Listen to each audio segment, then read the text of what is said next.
Hi යාළුවනේ ඔයාලට කොහොමද? මං අද මගේ YouTube channel එකෙන් ඔයාලට අරගෙන ආවේ ලස්සනම ලස්සන ආදර කතාවක්. ඔයාලත් අහලා බලන්න. ලස්සනයි නම් කමෙන්ට් එකකුත් දාගෙන යන්න අමතක කරන්න එපා. ඒ වගේම මගේ YouTube channel එකෙන් දිගටම මේ වගේ ලස්සන කතා ඔයාලට අහන්න ඕන නම් මගේ YouTube channel එකත් subscribe කරන්න කියලා ආදරෙන් ඉල්ලනවා. ඒකි ලස්සන ආරත් හිටලද මොන්ද නෑ පොඩි පැල්ලමක් විතරයි තියෙන්නේ. මං කිව්ව නේද හපන්න එපා පාර හිටී කියලා. අනේ ආදරේටනේ සත්තරන්. මොකද්ද ඒ කැත පුරුද්ද කියනකො කොයි වෙලාවෙත් මාව කන්නමයි බලන්නේ. ඔයා රසයි යන්නේ ඒකයි කන්නේ. අනේ මගෙන් මුකුත් අහගන්න එපා උඹ. ඇත්තමයි මම මේ ලෝකේ ආසම රසම කෑම ඔයා. මල පෙරේති රසයි කියලා ඔහොම හපන්න එපා ගෑණී. නෑ එකපාර කාලේ ඉවර කරන්නේ නෑ. ටික ටික රස බලන්නේ. මේකිට නම් අසහනේ. ඇත්තද පිරිමි හරි කැමතිලු අසහනේ තියෙන කෙල්ලෙක් බඳගන්න. දැන් කොයි පිරිමියද එහෙම කැමති කියනකො? මෙන්න මේ පිරිමිය. ආයෙම හැප්පුවොත් ඔය දත් ඇඳ ගලවලා අතට දෙනවා බල බල ඉන්න. එතකොට මම බත් කන්නේ. එදා ඉඳන් තමයි ඔබ දත් නැතුව බත් කන්නේ. මන් දන්නා මගේ කුමාරයම්මට එහෙම කරන්නේ නෑ කියලා. දත් නැතත් බත් ටික හපලා හරි මට කවයි. ආස ඇති මෝඩි. ඔයාගේ ඔක්කොටම මං ආසයි යන්නේ. ඒකනේ මං හපන්නේ. දැන් බලනකො මං කොහොමද අද ගෙදර යන්නේ? අම්මා බලයි නිල්ලෙන්න හැපුවේ මොකාද කියලා.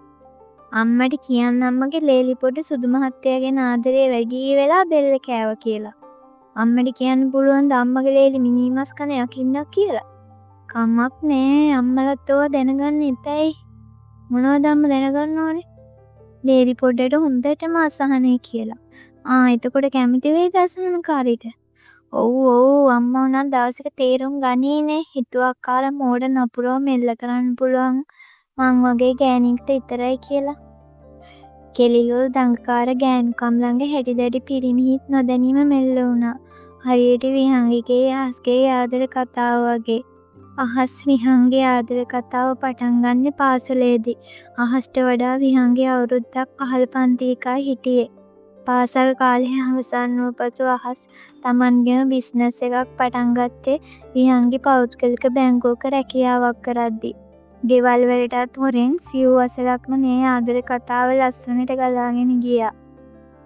මේ අද ගෙදර යන ගානක් නැද්ද? කොහෙත්ම නැහැ. ඇත්තද? එහෙනම් මෙතනට වෙලා ඉන්නවා මම යනවා. ඔයාට බෑ මාව දාලා යන්න. යන තැනකට මාවත් තරන් යන්න. විහංගේ හිමි කිව්වේ අහස්ගේ කම්බුල හැමින් අපන ගමන. කාලා ගන්නද යන්නේ මගේ ඇඟ. බලනවා දත් පාරවල් කීයක් තියෙනවද කියලා. ඉතින් ඉරිදට විතරනේ හපන්නේ. සතියේටම ඇති වෙන්න අපල තමා ගෙදර යවන්නේ. හැම සතියකම ඉරිදා මේ ආදර කතාව වෙනුවෙන් වෙන් කරගත්ත දවස. මුහුදු වෙරළේ තමයි දෙන්න වැඩියෙන් ඉන්න ආස තැන. අහස් ඔයා මං ගැන කවද්ද ගෙදරට කියන්නේ? අපි ඉක්මනට බඳිමුකෝ. මට ආසයි ඔයා ළඟටම වෙලා ඉන්න. මාත් හරි ආසයි මැනික. උඹ ළඟටම වෙලා ඉන්න. මං ඉක්මනට ගෙදරට කියන්නම්. මට ටික දවසක් දෙන්නකෝ. බඩක් කියන්නද? ඒ මොකද්ද බඩ? මං අපේ තාත්තට ඔයාව පෙන්නුවා.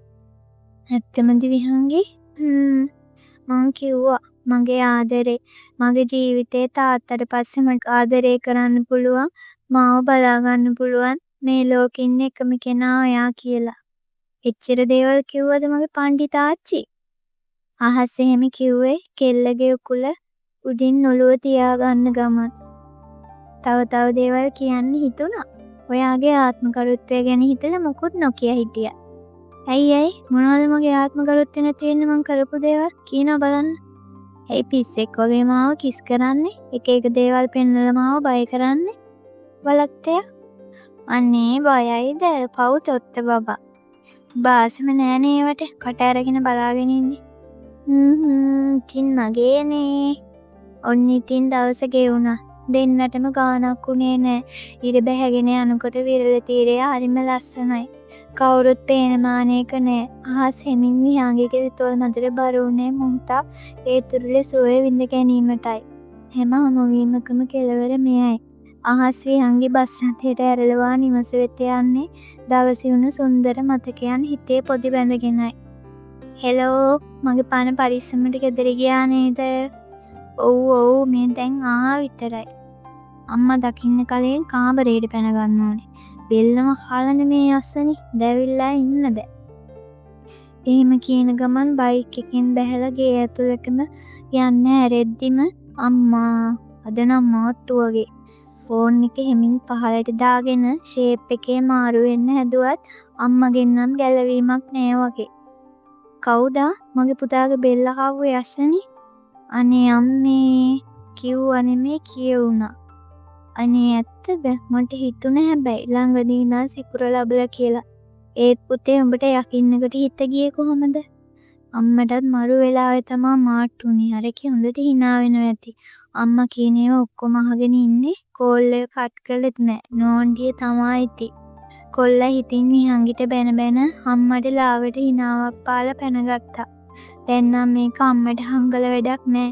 එහෙම හිතාගෙන උපරිම හයිය අරන් කොල්ලා අම්මා ඉස්සරහට ගිහින් අම්මට විහංගි ගැන හැමදේම කිව්වා. අම්මගේ මූණේ මල් 7යි. අනේ පුතේ මේ කෙල්ල නම් උඹට ගැලපෙන්නේ නෑ. බලහංකෝ අහිංසක පෙරුම. අනේ අහිංසකකම දන්නේ මමනේ. ඇත්ත. විහංගි හරි අහිංසක කෙල්ලෙක්.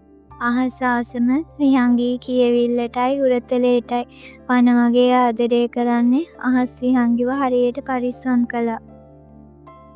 උදේම දුරකථන ඇමතුම අහස්ගෙන්. සුදුමැණික good morning.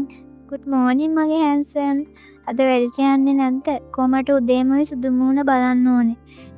මේ සුදු මූණ පෙන්වන්න වීඩියෝ කෝල් එකක් ගන්නකො එහෙනම්. හැබැයි මූණ නම් හොදලා නෑ හරිද? කමක් නෑ මගේනේ හිමිද්දි තාත් ලස්සනයි. ලස්සන එන්න හිතෙනවා උස්සන්න යන්න. එන්න තාත්තත් නෑ මට හිතේ හැකේට හපා ගන්න පුළුවන්. ඔන්න ඉතින් වලත්ත කෙල්ල පටන් ගත්තා. දැන් ඇති කිවි හිටිය ලෑස්ති වෙනවා වැඩට යන්න.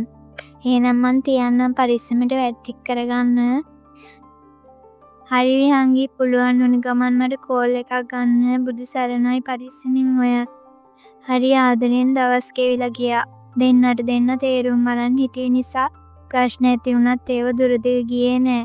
අහස්ගේ ගෙදරින් විහංගිව බලන්න යන්නේ දින දාගෙන ඔන්න අම්මා නම් පෙරුම් පුරන්නේ අනාගත ලේලි පොඩ්ඩක මූණ හැබැයින් බලා ගන්න. අනේ මට කිචි යෝදී අයියෝ මට තාමත් බැරි වුණා නේ අපාවි කිචියවන්. අපි යන්ද එහෙම කියලා විහංගිය අටිතල හපලා ඇහැක් ගහලා අහස්ට කින්ඩියක් දැම්මා. ඔව් වෙන එකෙක් නම් මෙච්චර පරිස්සම් කරන්නේ නෑ මේ තියෙන විශේෂයට. ඇත්තටම ඇයි අහස් ඔයා මාව මෙච්චර පරිස්සම් කරන්නේ? ඕනතරම් අවස්ථා තිබුණත් ඔයා කවදාවත් මගෙන් ප්‍රයෝජන ගන්න උත්සාහ කරලවත් නෑ. එයි දන්නවද මැනික?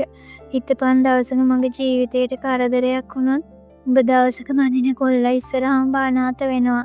උඹේ මුළු ජීවිතේම විනාශ වෙනවා. මොනවද අහස් ඔයා මේ කියවන්නේ? එක මොහොතක් ඔයා නැතුව මට ජීවත් වෙන්න බෑ. ඔයා යනවා නම් මාවත් තරන් යන්න. ආයේ අඬවන්න එපා මාව ඔය වගේ කතා කියලා. විහංගි කඳුළු පුරවන්න අහස්ගේ පපුවට තුරුල් වුණා.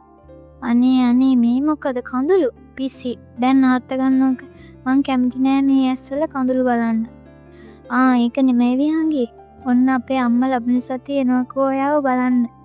විහංගිගේ අවධානය වෙනස් කරන්න ඕනි නිසා අහස් කතාව වෙනස් කළා. අනේ ඇත්තම දහස් ඒත් මං ලෑස්තුනේවත් නෑනේ. අනේ අමුතුවෙන් ලෑස්ති වෙන්න දෙයක් නෑනේ. මගේ මැනික කොහොමත් හැඩයිනේ. මං හැඩයි තමා.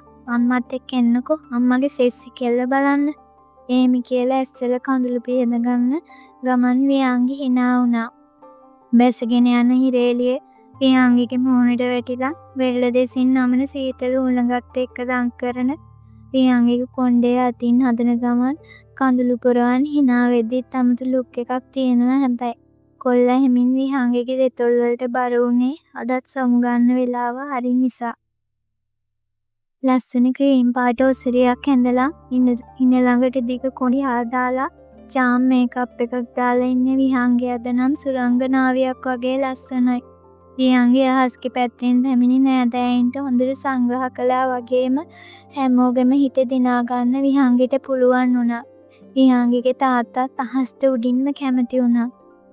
දැන් ප්‍රශ්නයක් නෑනේ. ආයෙ හොරෙන් බීච් යන්න ඕනේ නෑ. මට ඕන වෙලාවට මං ඇවිත් එක්කන් යනවා. ඔන්න තාත්තා මට අවසර දුන්නා. පවුල් දෙකේ අය ගේ ඇතුලේ වෙඩින් එක ප්ලෑන් කරද්දි මේ දෙන්න මේ එළියට ඇවිත් වෙන කතාවක්. යමු සුද්ද යමු. පැනලා හරි යමු අපි. එයාලා වෙඩින් ප්ලෑන් කරගනි අපි පැනලා යමු. ඔන්න කිව්වා. පැනලා යන්න ඕන නම් මම ඊට කලින් උඹව එක්කන් යන්නේ. ලස්සන මනමාලියක් කරගෙන මාල 7ක් දාලා පෝරුවක් උඩ තියලා නම්බුකාර විදියට තමා මම උඹව එක්කන් යන්නේ. එතකන් ඉවසලා ඉන්න මැඩම්. පනින්න ප්ලෑන් කරන්නේ නැතුව. බෑනේ මුකුත් කියන්න. සීරියස් ගන්න ඕනේ මෝඩයා. මන්ද මෝඩයා? කවුද දන්නේ නැහැ උදේ ඉඳන් රෑනකම් මෝඩ කතාම කියව ඉන්නේ. දැන් ආත්ත ගන්න ඔයා. මෝඩ කතා අපිත් යමු ඇතුළට. ඉස්සරහට වෙන්න තියෙන දේවල් ටික කතා කරගන්න. පිටව තේරෙන්නේ නෑනේ අහස්. යමු. අහස් සියංගේ වෙඩින් එකට දිනක් දාගෙන ඉන්විටේෂන් කාඩ් ටිකත් ලෑස්ති කරගෙන වෙඩින් සාරිය බලන්න යන්න දෙන්න කතා වුණේ නිවාඩු දවසේ ඒ වැඩේ කරගන්න යන්න. ඉරිදා දෙන්නටම වෙන්නුන දවසනේ උදේම ලෑස්ති වෙලා වියංගි බලන් ඉන්නේ අහස් වෙනකම්. සුදු පාට අද්දික ටී-ෂර්ට් එකට දිග කලිසමක් ඇඳන් අහස් ආවේ වියංගිගේ ගේ ඉස්සරහට. අහස් කෙනාව හෙල්මට් එක කොල්ලම කෙල්ලගේ ඔළුවට දැම්මේ. සුදු පාටට උරු චාම් දිග ගවුමක් ඇඳන් ඉන්න කෙල්ලගේ ලස්සන බලන ගමන්. අනේ අපි දෙන්නම සුදු ඇඳලා. එන ගමන් අපි කැලණි පන්සලට ගිහින් යමු අහස්. එනකොට යමු මැනික. ටිකක් දුර යද්දි විහංගි දෑත් දෙක අහස්ගේ බඳ වටා යවා හයියෙන් අහස බදාගත්තා. මොකෝ මෙයා? මට ඔයාව ඕනේ අහස්. කවදාවත් මාව තනි කරන්න එපා. මං හැමදාම ඔයාගේ විතරයි මැනික. ඔන්න අහස් ලොරියක්. අනේ මේකේ බ්‍රේක් වැඩ නැද්ද අයියෝ? හයියෙන් අල්ලගන්න මාව. තප්පර 5ක්වත් ගියේ නෑ. ඉදී එන අපු ටිපර් එකේ වැදිලා විසි වුණා. එක නිමේෂයකින් හැමදේම නැති වුණා. අහස් අමාරුවෙන් ඇස්සරල බැලුවා. කෙල්ල අහස්ගේ පපුව උඩම අවසන් හුස්ම ටික හෙලලා. ලේ ගොඩක් මැද වැටිලා ඉන්න සුදු පාටින්ම ඇඳලා ඉන්න විහංගි ආස් දිහා බලලා දකින මිනිස්සු හැමෝම හීල්ලුවා. අනේ මුගේ අහිංසකී මට උඹව පරිස්සම් කරගන්න බැරි වුණා මැනික. මං මැරිලා උඹයි මේ ලෝකෙ ජීවත් වෙන්න ඕනේ. මං කොහොමද උඹ නැතුව ඉන්නේ? ආස් මහා අයියෙන් කෑ ගැහුවේ විහංගිගේ දේහය දැකලා. කොල්ලට වාවන්නේ නෑ. කීලි කරුවෙන් විහංගිගේ ගෙට කොට වෙද්දි සාලේ මැද තිබුණු නිසල දේහය බදාගෙන කොල්ලා කෑ ගැහුවේ. අනේ මට සමා වෙන්න තාත්තේ. මං එයාට හරි ආදරෙයි තාත්තේ. විහංගිගේ තාත්තගේ කකුල් දෙක ළඟ බිම වැටිලා අහස් ඔළුව බිම ගහගෙන ඇඬුවේ දැනුණු වේදනාව වචනෙන් පිට කරගන්න තේරුනේ නැති නිසා. කැලණි පන්සල් යමුයි කියලා මට කිව්වා මගේ සුරංගනාවේ. ඇයි උඹ මාව දාලා තනියම දිව්‍ය ලෝකේ යන්න ගියේ? මංගල දිනේ අහස් විහංගිට පරදවන්න ගත්ත මංගල මුදුව දෝත මත තබා මං බොරුන්දු වෙනවා මැනික. මේ ආදරේ උඹට විතරමයි. මාත් ඉක්මනට උඹ ගියපු ගමන එනවා. උඹේ තනියට අහස් තෝරපු වෙඩින් සාරියෙන්න හැඩ ගන්නවා තිබුණු විහංගිගේ දේහය මේ මහ පොළොවට පසුනේ නැවත ආත්මික හමුවේ යයි අහස්ගේ එකම බලාපොරොත්තුවත් සමගයි.